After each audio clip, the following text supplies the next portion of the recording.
we're at.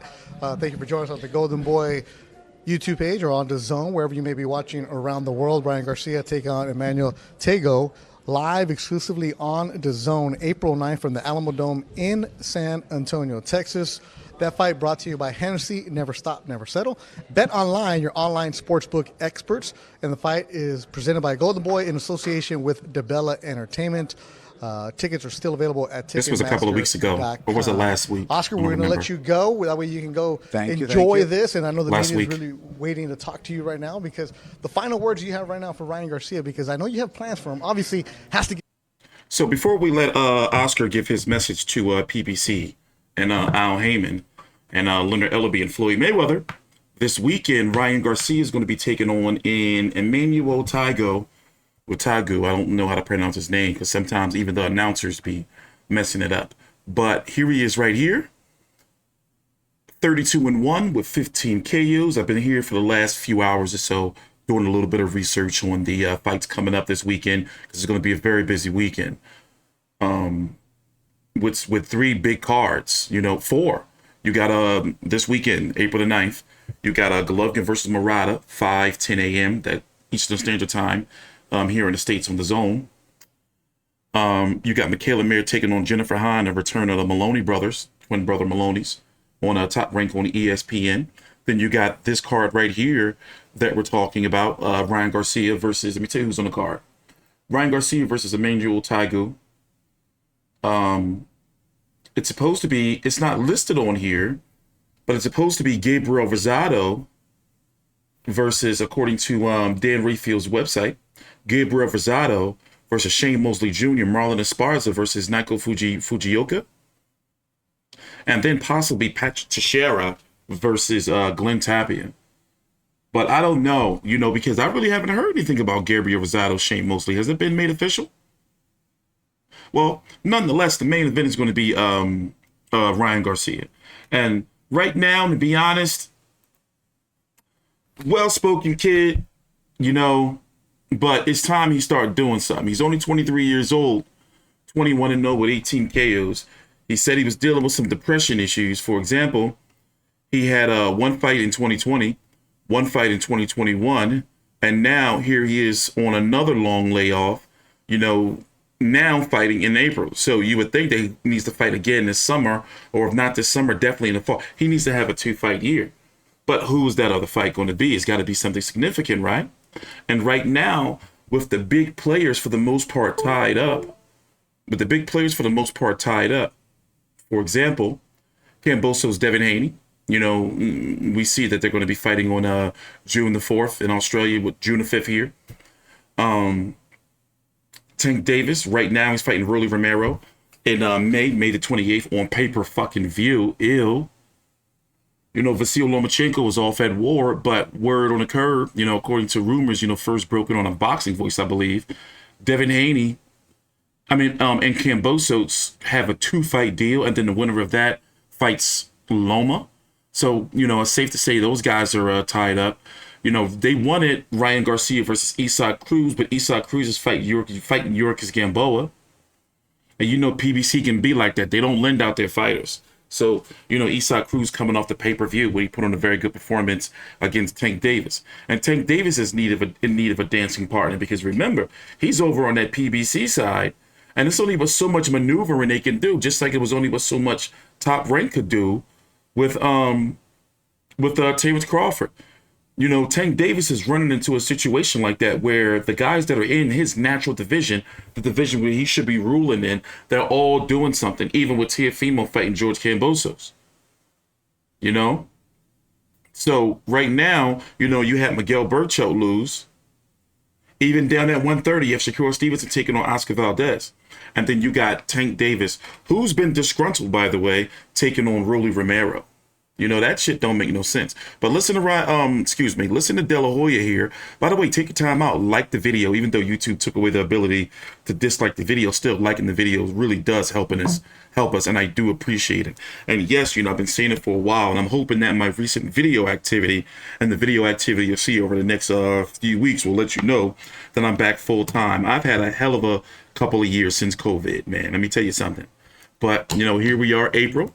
Boxing season, especially with such a huge schedule awaiting us every week, all the way into July. Something of significance. For example, before we listen to De La Hoya one more time, let me show you. Now, this is this weekend. The fights of note that I'm interested in, that I'm going to be covering. Golovkin versus Murata. Shichiro Yoshino versus Masayuki Ito. Junto Nakatani versus Ryota Yamuchi. This is going to be on the Zone at 5:10 a.m. Eastern. I'm going to be covering that. Then you have also on the Zone at night, Ryan Garcia versus Emmanuel Tagoe. Marlon Esparza, if this, versus the Nioka Fujioka. Gabriel Rosado versus Shane Mosley. Over on Showtime, Erickson Lubin versus Sebastian Findora. Tony Harrison versus Sergio Garcia. Kevin Sagado versus Brian Perella. Remember, Brian Perella, a lot of people say beat Tony Harrison. So that right there is the card of the night. Then over on ESPN, Michaela Mayer versus Jennifer Hahn. This is a card I'm going to cover probably on Sunday morning. Jason Maloney versus Jason Maloney. They don't list his opponent yet, but Jason Maloney and Andrew Maloney returns. You even got Duke Regan on the card, so you pronounce his name. Very, very busy weekend. Dina Thorsland. I just covered Yulihan Luna last night, fighting in the bantamweight division. So some significant fights next week, and then the week after that, it's just going to be busy. So here, listen to Oscar De La Hoya's message. By the way, shout out to True Boxing Sports right there on Saturday. But the plans for Ryan, what do you see envisioned for him? Well, look, I mean, he knows what he has to do. I don't really get involved with his training or what, giving him pointers on combinations. Like he's a professional. He loves what he does, and I'm confident that he's going to do it extremely well. The vision is to become a world champion this year. That's the bottom line. Look, you have Kambosos fighting Haney, which I believe was confirmed. Yep.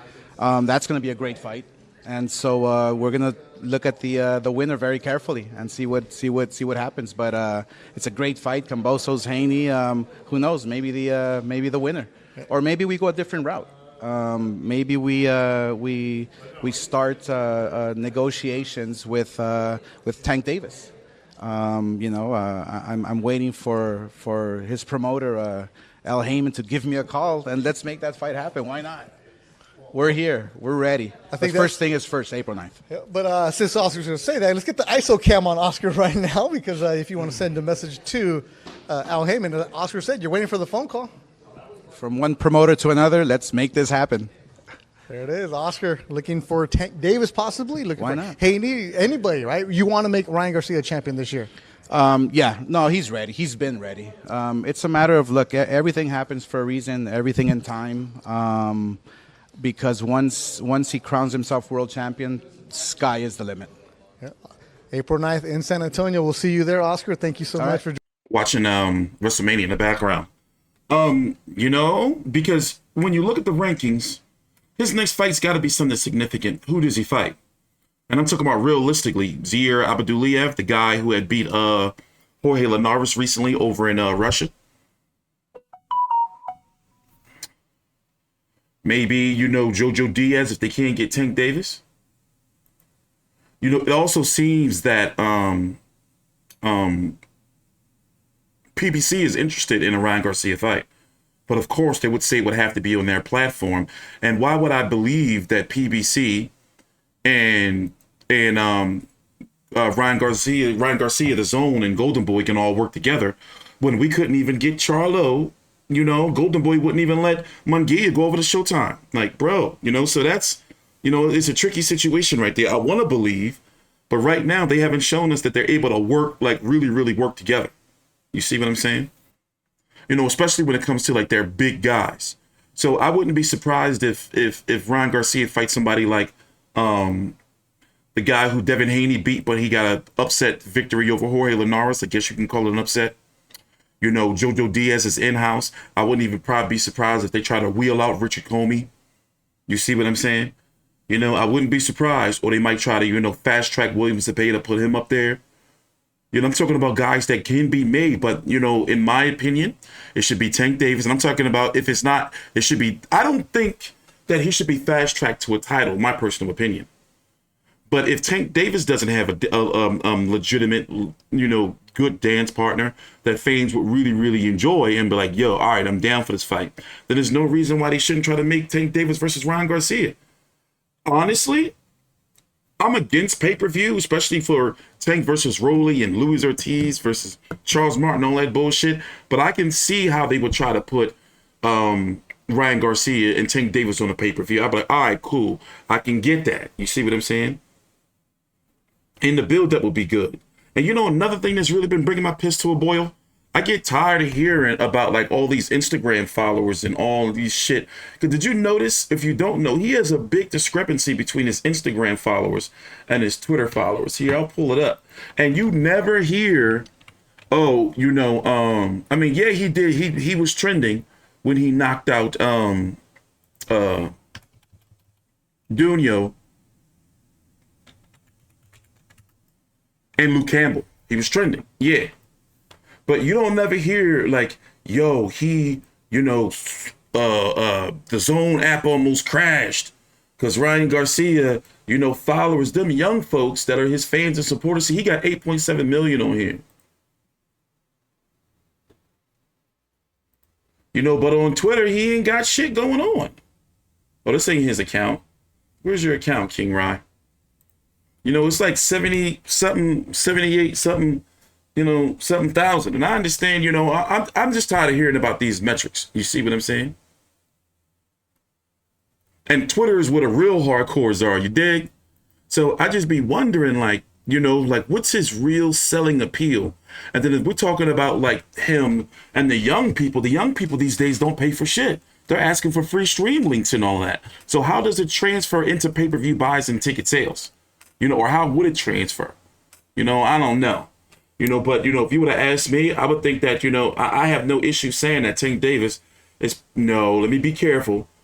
Be careful. I was going to say, I feel Tank Davis is a bigger ticket seller. But, Ryan Garcia does have the Mexican factor.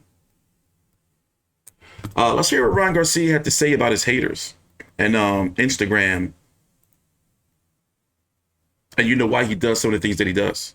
Take your time out. Like the video. Teddy Roosevelt. It's kind of like that. They look at. I think they want to see me fight because I don't know. I'm just a good overall guy. I don't know. Like, what am I supposed to say about myself? No, because then here, and you know this one, right? Because you had a good tweet about this yesterday about the people being negative all the time. Why do you think people want to see you fail?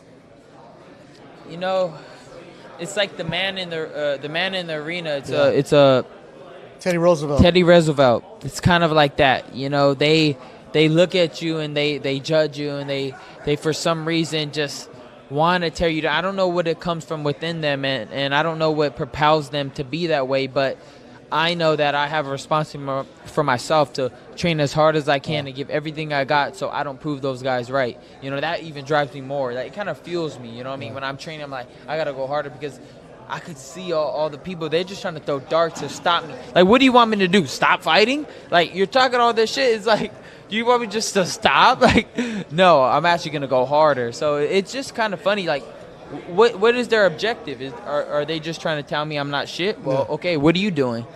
You know what I mean? And it's one thing, too, you've done a great job of social media because you show people what you want to show them. Right. I don't show anybody really what I'm working on or anything. I just do what I know is going to go viral for boxing, like speed drills or body shot challenges. You think I actually do that in the training session? Like, are you that, like people just don't think. They just think, like, I don't beat a gold medalist just by doing fucking body shot challenges and speed drills. If I'm able to do that, then I must be the greatest ever. Yeah. And then you're talking about Luke Campbell, a fighter. We were talking about this. You went back and actually watched that fight to study. What did you learn about it? I love studying the game of boxing. And, positioning wise on why I got caught, and maybe I started off too fast in the fight, could have slowed it down and maybe not even have gotten caught with that and had a perfect fight. But, it taught me that how I would respond to adversity. I got knocked down for the first time in my life in a real fight, and I reacted how I would imagine I would react. Like, all right, we're fighting now. Let's go. Now the real fight started. Let's see. I took your best shot. Let's see if you can take mine. And I'm actually proud that I knocked somebody out that not a lot of great fighters didn't knock out. You know, Linares didn't knock out, Lomachenko didn't knock him out, but I was able to do it. That makes me happy. It seems like you're in a good place right now, Ryan. I'm in a great place, man. Right. Let's go, There it Beto. is, Ryan Garcia, April 9th, Alamo Dome in San Antonio. All right, Ryan, I know that everybody's waiting for you. Go shake out. Give us at least a couple rounds because, you know, if we're going to stream this around the world, you got to give us something to work with, man. I'll give you something. All right, there it is, Ryan Let's Garcia. go. Make sure you guys.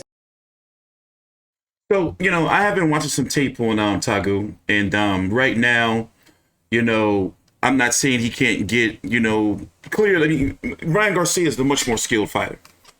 You know, he is the better boxer from what we've seen, like the better overall fighter. But that's not saying this Tagoe guy can't knock him out 32-1 with 15 KOs. I did go find some clips of the Mason Menard fight. And where is it?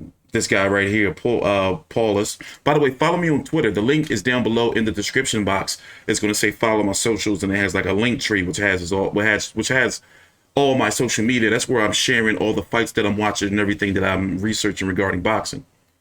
You know, he did fight in the States in where's that card at? I think it was 2013. He's only had 2 fights in the States. 3, this is going to be his 3rd. And when he fought one of them, you had an undefeated Jose Pedraza on the card. This was August 2013. And, you know, one fight into his pro career, Arnold Barboza Jr. And this card we fought Mason Menard. Let me see. When was this? And that was a majority decision. Danny Jacobs, Gabriel Rosado. He's been on this card. And I'm pretty sure I remember the fight because I covered the card, but I don't remember. But either way, we're going to be here covering Ryan Garcia versus Tagoe, and I'm interested in what he's going to be doing next. Take your time out, like the video, subscribe. I'm T Street Controversy with FightView360.com.